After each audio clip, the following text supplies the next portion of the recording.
Hi எல்லாருக்கும் வணக்கங்க. Welcome back to my channel தியாவும் நானும். இன்னைக்கு நம்ம இந்த வீடியோவில் பாத்திரம் வாஷ் பண்ணுறதை பற்றி தாங்க பார்க்க போகிறோம். பாத்திரம் வாஷ் பண்ணுறதுல என்னங்க இருக்குதுன்னு நீங்கள் கேட்குறது எனக்கு புரியுது. ஆனால் அதில் நிறைய விஷயம் இருக்குங்க. நம்மளோட ஹெல்த்தே அதில் தான் இருக்குதுன்னு கூட சொல்லலாம். ஸோ வாங்க வீடியோக்குள்ளே போயிடலாம். ஃபர்ஸ்ட் வந்து இது வந்து ஒரு டிஐஒய், அதாவது நம்ம அந்த பாத்திரம் கவுக்கிற ஸ்டாண்டில் வந்து சிலதில் வந்து ஸ்பூனு கரண்டிலாம் போடுறதுக்கு அந்த இது இருக்காது. ஸோ அந்த மாதிரி இல்லாமல் இருக்கிறதுக்கு நம்ம இந்த மாதிரி வாட்டர் பாட்டிலில் வந்து ரெடி பண்ணிக்கலாம். அது எப்படின்னு தாங்க பார்க்க போகிறோம். ஃபர்ஸ்ட் வந்து இது வந்து ஒரு 1/2 லிட்டர் கேனுங்க, கூல்ட்ரிங்க்ஸ் பாட்டில் தான் இது. நம்ம உங்கள் சைஸ் எவ்வளோ உங்களுக்கு தேவையோ அதுக்கேற்ற மாதிரி போட்டுக்கோங்க. இல்லை நீங்கள் வந்து பாத்திரம் வாஷ் பண்ணுற இதில் வந்து அந்த கரண்டி போடுறதுக்கெலாம் இருக்குன்னா விட்டுருங்க. என்னோடதில் இல்லை, அதனால தான் நான் இதை வந்து ரெடி பண்ணுறேன். ஆல்ரெடி நான் வச்சுருந்தேன், அது ரொம்ப பழசாகி போச்சு. உப்பு தண்ணியங்காட்டியும் ஒரு 1.5 மாதத்துக்குள்ளலாம் அது ஒரு மாதிரி புளியாக ஒரு மாதிரி வந்துடுது. இப்போ பாருங்கள், இந்த மாதிரி சில பாத்திரம் கவுக்கிற ஸ்டாண்ட்லலாம் இந்த மாதிரி அவங்களே கொடுத்துருப்பாங்க. இது பிளாஸ்டிக் இதில் இல்லைங்க. நான் இதை தான் வச்சு இங்கே யூஸ் பண்ணுறேன். அது வந்து பெரிய பெரிய ஓட்டையாக இருக்குது, பாத்திரம்லாம் வெளியே வந்துடுது. அதனால் அந்த சில்வர் வந்து நான் யூஸ் பண்ணலை. இது ரெடி பண்ணிட்டேன். இது பாருங்கள் எப்படி போடலாம் அப்படின்னு சொல்லிட்டு நான் உங்களுக்கு வச்சு காட்டுறேன். நான் வந்து அந்த கம்பி தான் விட்டு ஓட்டை போட்டு அதை கட்டியிருக்கேங்க. நீங்கள் நூல் வேணும்னாலும் கட்டிக்கலாம், இல்லை கயிறு வேணும்னாலும் கட்டிக்கலாம், இல்லை டேக் இருக்குது பார்த்தீங்களா, அது கூட நீங்கள் போட்டுக்கலாம். சரி வாங்க, இப்போ நம்ம வீடியோக்குள்ளே போயிடலாம். ஃபர்ஸ்ட் வந்து பாத்திரம் வந்து நம்ம ஷிங்கில் போட்டிருப்போம். ஆல்ரெடி காலையிலையோ இல்லை நைட்டோ இல்லை மதியமோ கழுவுன பாத்திரம் இருக்கும். அப்படி ஒன்று மேலே ஒன்று போடாமல் ஃபர்ஸ்ட் வந்து காஞ்ச பாத்திரத்தை கொஞ்சமாக இருந்தாலும் சரி, அதிகமாக இருந்தாலும் சரி, அதை வந்து எடுத்து வச்சுட்டு அதுக்கப்புறம் தான் நம்ம வந்து அடுத்த ஷிஃப்ட், அதாவது அடுத்த பாத்திர செட்டை வந்து நம்ம கழுவி அதில் கவுக்கணும். ஏன்னா ஆல்ரெடி காஞ்சிருக்கோங்க அந்த பாத்திரம். அதில் திருப்பியும் நம்ம இந்த ஈரத்தை போட்டோம்னா இந்த ஈரம் எல்லாமே போய் காஞ்ச பாத்திரத்தில் தான் அப்படியே தங்கியிருக்கும். அதனால தாங்க. செகண்ட் பார்த்தீங்கன்னாக்கா, நம்ம வந்து இந்த நார் வைக்கிறது, அதுக்கப்புறம் அந்த சோப்போ இல்லை லிக்விடோ ஊற்றி வைக்கிற பாத்திரத்தை நல்லா கழுவிக்கலாங்க. அடுத்து எல்லா பாத்திரமும் நம்ம ஆல்ரெடி வந்து குப்பையெல்லாம் எடுத்துட்டு தண்ணிலாம் ஊற்றி ஊற வச்சு தான் வச்சுருப்போம். இருந்தாலும் துலக்கிறதுக்கு முன்னாடி ஒரு வாட்டி இந்த மாதிரி தண்ணி வந்து நல்லா தெளித்து விட்டுக்கலாங்க எல்லா பாத்திரத்துலேயும். ஸோ அப்போ இன்னும் கொஞ்சம் கூட எண்ணெய் பசை, அப்புறம் இந்த சாப்பாடு துகள்கள்லாம் இருந்துச்சுன்னா அதெல்லாம் கொஞ்சம் போயிடும். இப்போ தேவையான அளவுக்கு மட்டும் நம்ம லிக்விட் எடுத்துக்கலாங்க. சோப்பாக இருந்ததுன்னா நீங்கள் அப்படியே யூஸ் பண்ணுங்கள். லிக்விட் வந்து நீங்கள் யூஸ் பண்ணுறீங்கன்னா உங்களுக்கு அந்த பாத்திரத்துக்கு எவ்வளோ தேவையோ அது மட்டும் ஊற்றிக்கோங்க. தேர்ட் வந்து குழந்தைங்க பாத்திரம்லாம் நீங்கள் தனியாக யூஸ் பண்ணுறீங்கன்னா அதை ஃபர்ஸ்ட் வந்து தனியாக வச்சு வாஷ் பண்ணி வச்சுருங்க. அதை வந்து இந்த ஷிங்கில் போடுறதோ இல்லை பாத்திரங்க கூட ஒன்றா கலந்து போடுறதோ வேண்டாம். இப்போ பால் புட்டி, பாப்பா குழந்தைங்க தண்ணி குடிக்கிறது அதெல்லாம் இருந்துச்சுன்னா அதை வந்து இந்த பாத்திரம் ஷிங்கில் போடாதீங்க. மேக்ஸிமம் மேலேயே வச்சு உடனுக்குடனே கழுவிடுங்க. இப்போ குழந்தைங்க அதை வந்து ஒரு தடவை பால் குடிக்கிறாங்க இல்லை தண்ணி குடிக்கிறாங்கன்னா அதை அப்போவே கழுவி பால் மாறாமல் வச்சுருங்க. அது ரொம்பவே நல்லதுங்க. அப்புறம் 4வது என்னன்னு பார்த்தீங்கன்னாக்கா, இப்போ இந்த எண்ணெய் பசைலாம் இல்லை, எதுவுமே இல்லை, சும்மா சோப் போட்டு லைட்டாக வாஷ் பண்ணால் போதுன்ற பாத்திரம் எதுன்னு பார்த்தீங்கன்னா, நம்ம தண்ணி குடிக்கிற கிளாஸு, அப்புறம் இந்த ஜூஸ் குடிக்கிற கிளாஸ் அந்த மாதிரி இருக்கும். அதை வந்து ஃபர்ஸ்ட் வாஷ் பண்ணிக்கலாம். அடுத்து தட்டுலாம் பார்த்தீங்கன்னாக்கா, ஒரு தட்டு வந்து பிளெயினாக இருக்கும், ஒரு தட்டு வந்து நல்லா டிசைன் வச்ச மாதிரி இருக்குங்க. ஸோ அந்த டிசைன்லலாம் கூட உங்களால் முடிஞ்சால் மேக்ஸிமம் எல்லா இடத்துக்கும் நார் படுற மாதிரி நல்லா தேய்ச்சி விட்டுக்கோங்க. கிளாஸில் கூட பார்த்தீங்கன்னாக்கா, இந்த அடியில் பார்த்தீங்கன்னா சில கிளாஸ்லலாம் பார்த்தீங்கன்னா, நம்ம டீ குடிச்சு நம்ம இப்படி மேலே மட்டும் தேய்ச்சி வைப்போம். அடியில் வந்து ஒரு மாதிரி ப்ரௌனாக இருக்கும். ஸோ அதனால் அடியிலையும் நல்லா நம்ம தேய்ச்சிக்கலாம்.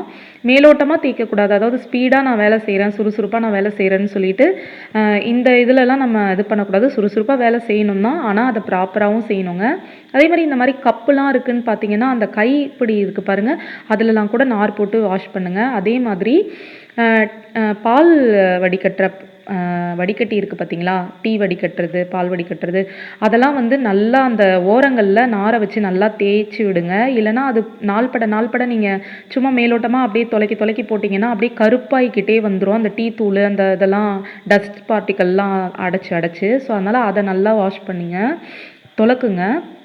அடுத்து குக்கர் பார்த்தீங்கன்னாக்கா, அடியில் மேலே அதெல்லாம் நார்மலாக நம்ம துலக்கிடுவோங்க. இந்த கைப்பிடி இருக்குது பார்த்தீங்களா, அதை தான் நம்ம வந்து கவனமாக தேய்க்கணும்.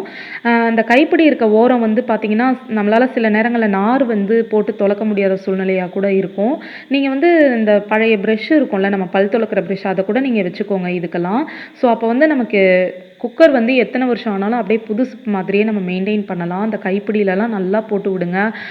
கைப்பிடி மேலேயும் அடியிலையும் போடுங்க. ஏன்னா அங்கே தான் வந்து சோப்பெல்லாம் தங்குறதுக்கு பாசிபிள் இருக்கும். அடுத்தது என்னன்னு பார்த்தீங்கன்னாக்கா, பால் பாத்திரம், அதுக்கப்புறம் இந்த குழம்பு வைக்கிற பாத்திரம்லாம் பார்த்தீங்கன்னா, கொஞ்சம் நம்ம வந்து ஸ்ட்ரெயின் பண்ணி தேய்க்கிற மாதிரி இருக்கும். ஏன்னா அது வந்து ஒரு ஆடை மாதிரி அப்படியே படிஞ்சிருக்கும் இல்லையா? டீ போட்ட பாத்திரம், பால் காசுற பாத்திரம்லாம். ஸோ அதுக்கு மட்டும் இந்த ஸ்டீல் நாரை யூஸ் பண்ணுங்க. அந்த ரொம்ப ஸ்ட்ரெயின் பண்ணி தேய்க்கிற மாதிரி இருக்கிறதெல்லாம் அந்த ஸ்டீல் நார் யூஸ் பண்ணி தேய்ச்சிட்டு, அதுக்கப்புறமா நம்ம சாதாரண நார் போட்டு தேய்ச்சிக்கலாம் சோப் போட்டு. ஸோ அதை தான் நான் இப்போ பண்ணுறேன். இப்போ எல்லாம் அந்த மாதிரி குழம்பு பாத்திரம், பால் பாத்திரம், டீ பாத்திரம் எல்லாமே நான் ஸ்டீல் நார் போட்டு தேய்ச்சிட்டேங்க. இப்போ திருப்பியும் லிக்விட் போட்டு நான் வாஷ் பண்ணிக்கிட்டு இருக்கேன்.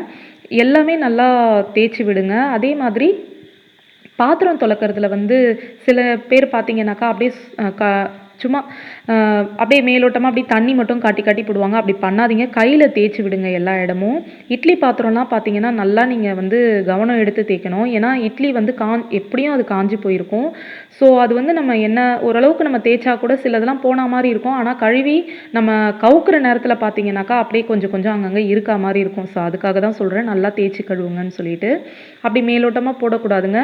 சிலர் நீங்கள் நல்லா பார்த்தீங்கன்னா தெரியும், நம்ம காய வச்சு எடுத்து வைக்கிற நேரத்துலலாம் பார்த்தீங்கன்னா சோப்பெல்லாம் அப்படியே இருக்கும். சரியாகவே கழுவி இருக்க மாட்டாங்க. ஸ்பீடாக செய்கிறன்ற பேர் வழிங்க.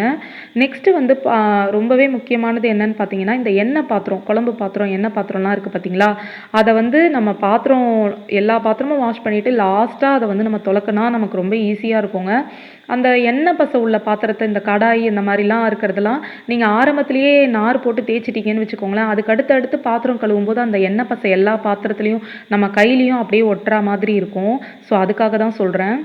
அதே மாதிரி இப்போ நம்ம வீட்டில் வந்து நம்ம மட்டும் கிடையாது, நம்ம குழந்தைங்களாகட்டும், நம்ம ஹஸ்பண்ட் ஆகட்டும், இல்லை வீட்டில் இருக்க பெரியவங்களாக இருக்கட்டும், யாராக இருந்தாலும் நம்ம சாப்பிட்ட தட்டில் இருக்க உணவு துகள்களை வந்து அதுக்குன்னு உரிய ஒரு டஸ்ட்பின்லேயோ இல்லை நம்ம ஒரு பாத்திரம் ஒன்று எடுத்து வச்சுருப்போம் அதுலேயோ போட்டுட்டு அதுக்கப்புறமா ஹேண்ட் வாஷ் பண்ணி அதை ஷிங்கில் போட சொல்லுங்கள். அப்போ தான் அது வந்து ஒரு எப்படி சொல்கிறது, அதை ஹைஜீனிக்னு சொல்லலாம். அது ஒரு ஒழுக்கம், சுய ஒழுக்கம்னு கூட சொல்லலாங்க அதை.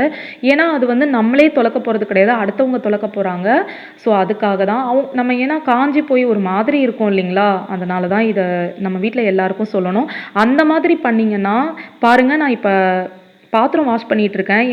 எங்கேயாவது ஒரு சொட்டு சாப்பாடு, ஏதாவது உணவு துகள்கள் ஏதாவது வேஸ்ட்டாக இருக்கா பாருங்கள், ஷிங்க்கு கழுவுனா மாதிரியே இருக்குது பாருங்கள். அதுக்காக தான் இதை நான் சொல்கிறேன். எங்கள் வீட்டில் எல்லாருமே இப்படி தாங்க ஃபாலோ பண்ணுவாங்க. சாப்பிட்டுட்டு அந்த உணவு துகள்களெல்லாம் எடுத்துகிட்டு நான் வந்து ஒரு கண்டெய்னர் வச்சுருக்கேங்க, ஸ்வீட் பாக்ஸ் கண்டெய்னர், அதில் போட்டுருவாங்க.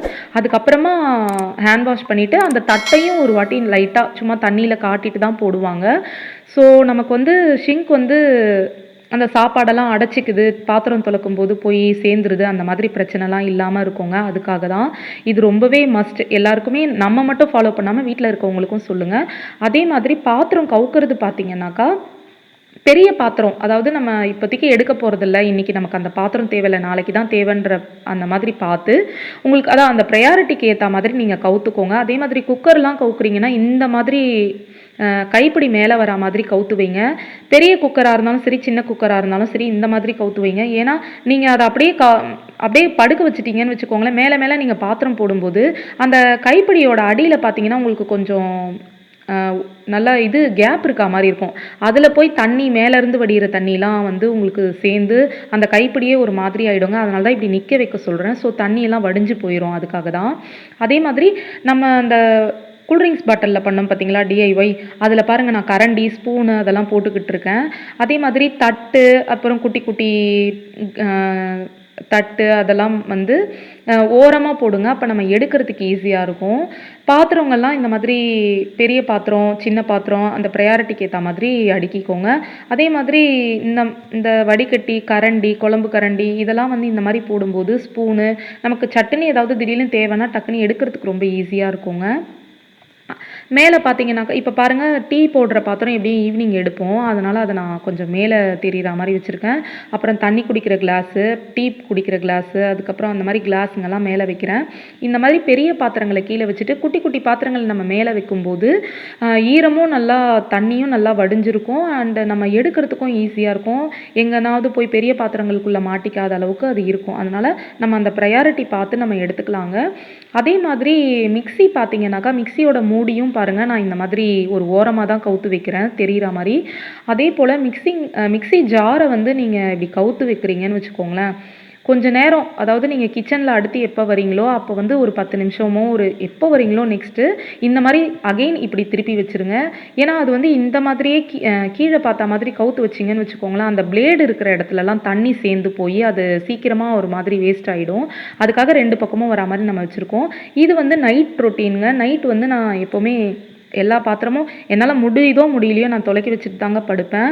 ஸோ பாருங்கள், காலையில் எதெல்லாம் எடுப்போம், பாப்பாவுக்கு பால் காசுகிற பாத்திரம், டீ போடுற பாத்திரம், அப்புறம் அவங்களுக்கு சாப்பாடு கட்டுற டிஃபன் பாக்ஸு, குட்டி குட்டி குழம்பு ஊற்றுற பொரியல் ஊற்றுற டப்பாங்க, இதெல்லாம் வந்து மேலே வச்சுருக்கேன். ஸோ நம்ம கிச்சனுக்குள்ளே வந்தவொடனே இதெல்லாம் எடுத்து காஞ்சிருக்கும், நம்ம எடுத்து வச்சிடலாம்.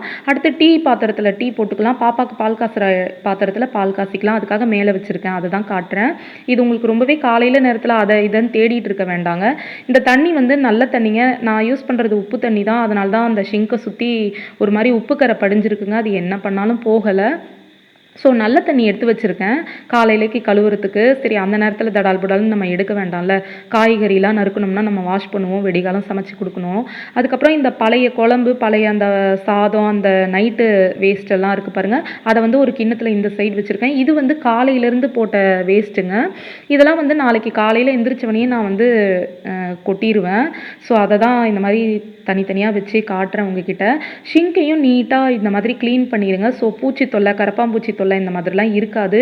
நமக்கு எவ்வளோ முடிஞ்சாலும் முடியலனாலும் மேக்ஸிமம் இந்த மாதிரி பாத்திரத்தை கழுவி வச்சுட்டு படுங்க, அது ரொம்பவே நல்லாயிருக்கும். எல்லா வேலையும் முடிச்சுட்டு லாஸ்ட்டாக கையில் தேங்காய் எண்ணெய் அப்ளை பண்ணிவிட்டு படுத்துருங்க. ஏன்னா சோப்லலாம் நம்ம கை வைக்கிறோம், தோல் வந்து ஒரு மாதிரி உரியும். அதுக்காக தான். கண்டிப்பாக உங்களுக்கு இந்த வீடியோ பிடிச்சிருக்கும்னு நான் நம்புகிறேன். உங்களுக்கு இந்த வீடியோ பிடிச்சதுன்னா லைக், ஷேர் அண்ட் சப்ஸ்கிரைப் என்னோட சேனல். தேங்க்ஸ் ஃபார் வாட்சிங்.